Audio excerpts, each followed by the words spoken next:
Bu ziyarət təkcə protokol deyil, bu köklərə ehtiram, dəyərlərə sədaqət, tarixə hörmətin təzahürüdür.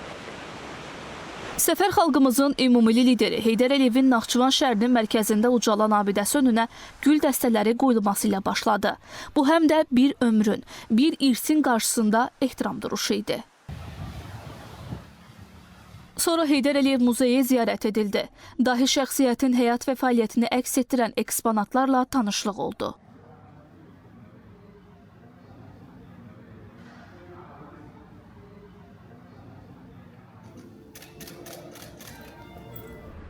Naxçıvanın memarlıq inciləri, Möminə xatun türbəsi, Xan sarayı, Əcəmi seyrangahında yerləşən açıq səma altındakı muzey də tarixə səyahət, zamanla dialoqa çevrildi. Hər daşda, hər naxışda bir yaddaş, bir kimlik gizlidir bu məkanlarda. Səfərin ən həssas məqamı isə uşaq bərpa mərkəzinə edilən ziyarət idi. Burada sağlamlıq imkanları məhdud uşaqlar üçün yaradılan şəraitlə tanışlıq oldu. Reabilitasiya prosesinə texnoloji dəstək məqsədi ilə müasir avadanlıqlar, robotik reabilitasiya əlcəkləri, miostimulyasiya və infraqırmızı terapiya cihazları hədiyyə olundu.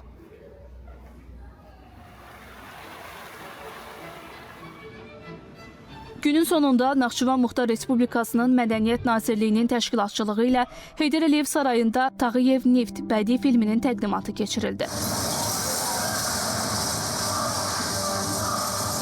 Bakı Media Mərkəzinin istehsalı olan film böyük xeyriyyətçi Hacı Zeynalabdin Tağıyevin həyat yoluna bədii baxışdı, fərqli yanaşma təqdim edir. Beləliklə, səfər zəngin proqramı ilə yadda qaldı. Səkinə Bababəyova, Xalid Əliyev, Ayşən Cümşudova, ASTV Xəbər.